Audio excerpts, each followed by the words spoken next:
الرحمن الرحيم. ازيكم يا بنات؟ اهلا بيكم النهارده ان شاء الله. حبيت اقول لكم ان الفيديو بتاعي النهارده هيبقى تعاون مع حبيبه قلبي شيري، صاحبه قناه اسرار شيري. شيري جميله جدا، يعني حاجه كده بصراحه، انسانه عسل عسل. وانتوا بتسمعوها بتحسوا كده يعني ببهجة وراحة نفس جميلة جدا. هي طبعا بالنسبة لي أختي وأحسن من أختي كمان. شيري يعني حبيبة جدا جدا جدا لقلبي، أنا بحبها جدا. قناتها جميلة جدا جدا جدا، بتقدم تنظيف للبيت وترتيب، وبتقدم مشتريات، يعني كل فيديوهاتها، وبتقدم نصايح. كل فيديوهاتها بصراحة مريحة للنفس جدا جدا. ولا بقى ايه يعني، ما شاء الله. ضحكتها اللي دايما كده سبحان الله، يعني في كل فيديو، والابتسامة اللي بتقدر ترسمها على وشك وانت بتتفرجي على الفيديو. بصراحة شيري حد جميل جدا جدا، انا مهما قلت فيها مش هقدر برضو اوفيها حقها. روحوا قناة شيري، هتتبسطوا منها جدا جدا. هي بتعمل فيديوهات نصايح للسعادة الزوجية، بتعمل اكلات وتنظيف وتلميع، ما شاء الله عليها. في تنظيف البيت يعني حاجة كده زي السكر، ما شاء الله. نظيفة جدا في بيتها، واكلاتها خطيرة. يعني اكلاتها ما شاء الله جميلة جدا زيها، هي اصلا سكر. روحوا قناة شيري، وهسيب لكم الرابط بتاعها في الديسكريبشن بوكس تحت الفيديو. شوفوا، روحوا قناة شيري وقولوا لها ان انتوا جايين من عندي. وممكن كمان يكون اغلبكم عارف قناة شيري. شيري زي العسل، وسلموا لي عليها. ماشي، يلا هسيبكم مع الفيديو بتاعنا النهارده ان شاء الله. هيبقى طريقة تطبيق الملابس علشان ترتبي دولابك بشكل شيك، وتطبيقها بشكل حلو قوي ومنظم. وهسيبكم بقى مع الفيديو. شكرا ليكم، يلا باي. بسم الله الرحمن الرحيم. مساء الفل عليكم. النهارده ان شاء الله هكلمكم عن طريقة لتطبيق الملابس والفوط، علشان تخلي شكل دولابك منظم وشكله حلو. هنطبقها مع بعض، وهي طريقة بسيطة، طرق بسيطة جدا جدا. ان شاء الله يا رب تعجبكم. هنبدأ مع بعض اول حاجة بالفوطة. الفوطة انا قسماها نصين اهي، اهي نصين كده اهي. ماشي. هجيب النص ده على النص ده كمان اهو كده، ده على ده. فاول طريقة عندي هخلي طبعا ايه الرسمة دي، هخليها هي اللي هناك عشان تبان بره. ماشي، هلف كده، هبدأ الف رول كده كده واضغط اهو كده، واضغط اهو، واضغط واضغط اهو. بقى عندي رول شكله عسول خالص وشيك قوي. لو عملت كمية من الفوط وحطيتها رصيتها في الدولاب بالشكل ده، شوفوا شكله ظريف ولذيذ ازاي. لو كمية من الفوط عملتها بالشكل ده ورصيتها جنب بعض، هتبقى شكلها حلو قوي. يعني ترصي جنب بعض وطلعيها كده ايه على شكل هرم. يعني مثلا حطيتي هنا خمس فوط في الدور، في اول حاجة. في الصف التاني حطي 4، في الصف التالت حطي 3، في الرابع حطي 2، في الخامس حطي 1 بس. يبقى انت كده عملتي شكل هرم من الرول الحلو ده، وشكله شيك جدا. ممكن كمان تربطي كده بشريطة ستان وتعمليها على شكل فيونكة. تمام، بس هو هنا اصلا في فيونكة. الشريطة الستان هتمسكها لك كويس قوي، بس انا ضغطها كويس قوي في اللفة، ضغطها قوي. بس الشريطة كمان هتضمن لك ان هي ما تتفكش ابدا ابدا، بس انا برضو بقول لك ان هي مش هتتفك يعني ان شاء الله. تضمن لك ان هي مش هتتفك ابدا ابدا، وفي نفس الوقت هتدي برضو شكل حلو قوي. خلونا نعمل شكل كمان. هرجع قسمة الفوطة نصين كده، هاخد الزاوية دي على الزاوية اللي قصادها من الناحية التانية، بقى عندي مثلث كبير بالشكل ده كده اهو، مثلث كده كبير تمام. وهقوم واخدة المثلث ده على المثلث ده، يديني مثلث صغير اهو،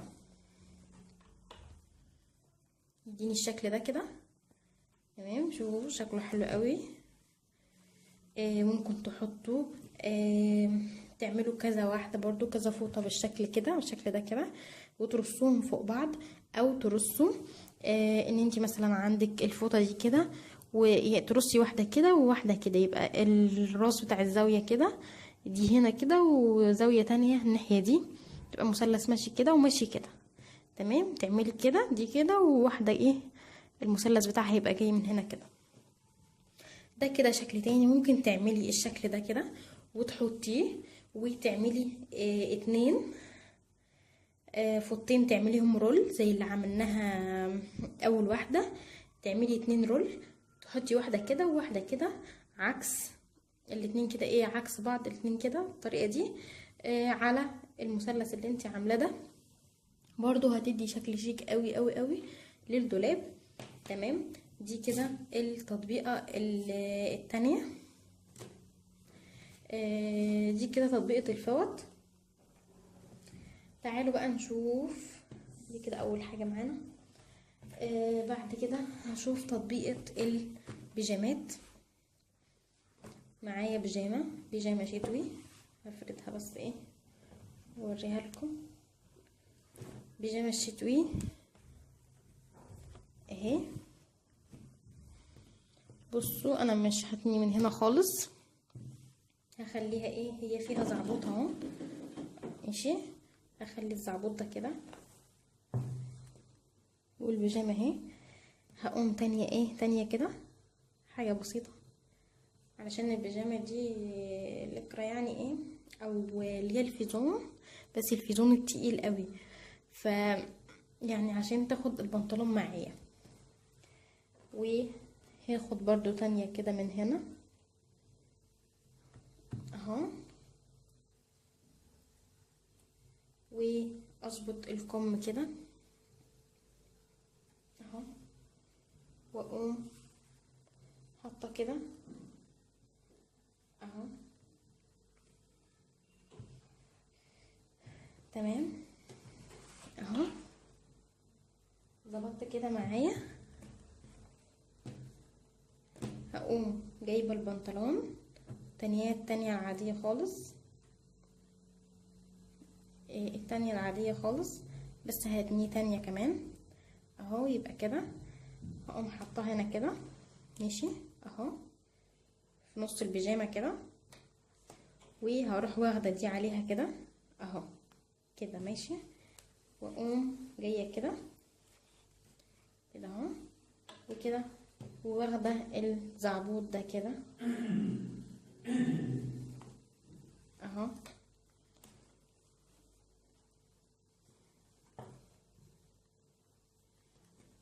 يبقى الشكل كده اهو.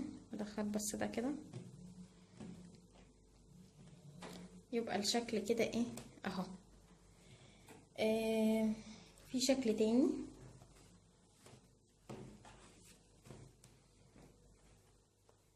طبعا البنطلون، ان انا اجيب جاكيت البيجامه واقوم تانية كده تانية كده حلوة من هنا من تحت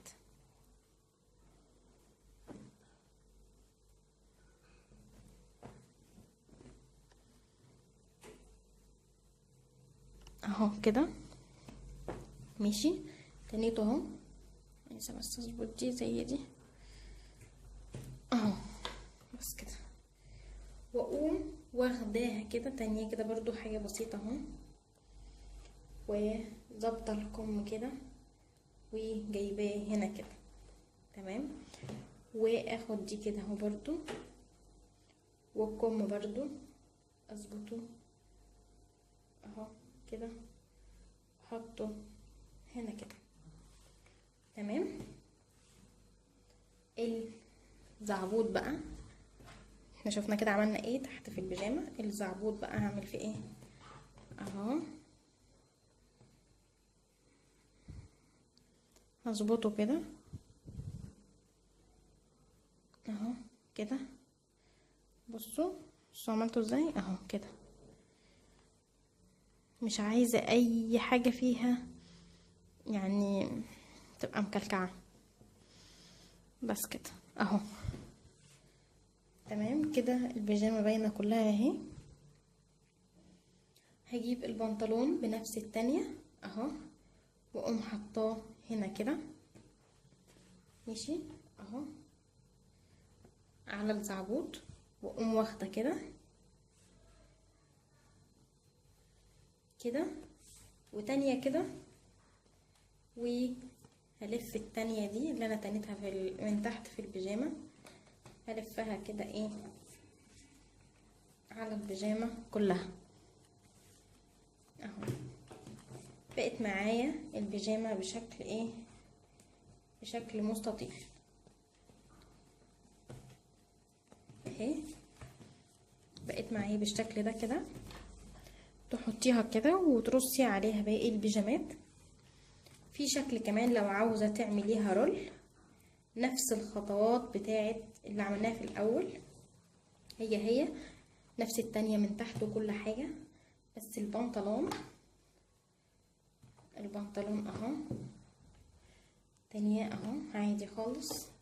هقوم واخده كده ايه رول اهو، رول كده، ولفه من هنا كده ايه من عند الراس، من عند الزعبوط، لفه كده رول وضغطه رول واضغط اهو لغايه ما اوصل هنا، واقوم واخده التانية دي قافلبها الرول خالص اهو.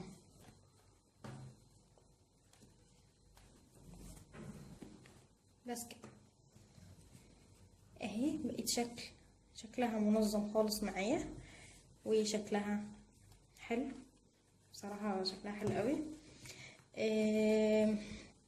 انا عن نفسي شخصيا يعني بميل لللفة دي او اللفة اللي قبلها، لكن لفة الزعبوط الاولانية دي مش بحبها قوي، يعني مش بحب اطبق بيها بصراحة.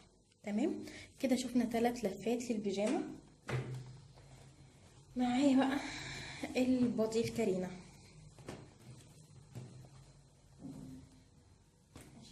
بس معايا البادي كارينا اهو. تمام ده كده بادي كارينا.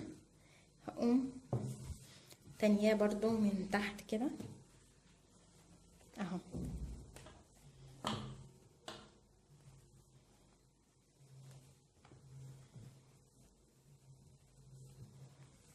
تانيته من تحت. هقوم واخده تانية برضو من الجنب كده، برضو بسيطة اهي، يعني ايه هعرضها شوية دي اهي عشان مش عايزاه ياخد مكان. والكم افرده برضو كويس، وما خلوش نازل من هنا، لا شايفة انا رفعته لفوق كده، من هنا كده رفعته لفوق اهو. تمام دي اللي هي الرقبة هخليها تحت الكم كده اهي، والجنب التاني هعمل نفس النظام اهو، وافرد الكم كده، مش عاوزاه مكلكع اهو كده. تمام ومن عند الراس، مش من عند التانية، لا من عند الرقبة كده، واقوم ايه عاملة رول اهو اهو، واروح واخدة التانية دي ولفاها كده اهو.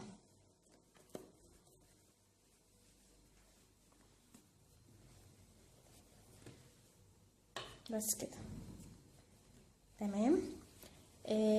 كده بقى شكلها حلو قوي شكلها حلو قوي. اعمليهم ورصيهم كده ايه مجموعة جنب بعض في الدولاب، شكلهم شيك قوي، حلوين قوي. ده لو انتي عاوزاها رول. لو عاوزاها مستطيلة برضو هوريها لك اهي، نفس التانية برضو، نفس التانية وكل حاجة نفس اللي احنا عملناه الاول. شيل بس الكم ده ماشي. بس هطبق ازاي؟ مش هاخد رول بقى، لا هاجي كده كده اهو، مطبقه كده ومطبقه كده اهو، ومطبقه كده، واجي واخده التانية دي كده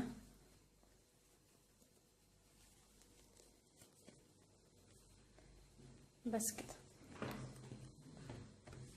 الشكل بقى شيك عندي برضه قوي. الشكل ده برضه حلو قوي، انا بميل للشكل ده في الباديهات الكارينا. بس شكل برضه الرول حلو. شكلها شيك برضه ومنظمه. لو طبقناه بالشكل ده هيبقى حلو قوي. خلوني برضو ايه اعمل معاكم البنطلون الكارينا. البنطلون باجي من فوق كده من عند الكمر واتني كده اهو، تمام. اتني كده واقوم واخداه تانية كده، شوفوا يعني انا تنيت الكمر كده واقوم واخداه تانية كده عادي زي ما بنتنيه اهو اهو، تمام. واقوم تانية الرجلين بتاعته كده اهو. ولو عاوزه اعمله رول هرول كده، الف الف اضغط والف، تمام اهو، وامشي كده للاخر، واقوم واخده التانية دي كده ولفاها كده عليه، ومن بره نفس من الناحيه التانية نفس الشكل اهو، تمام. بقى رول حلو قوي ما بيتفكش بسهوله اهي، تمام. طب لو انت مش عاوزاه رول ارجع التانية تاني زي ما هي اهي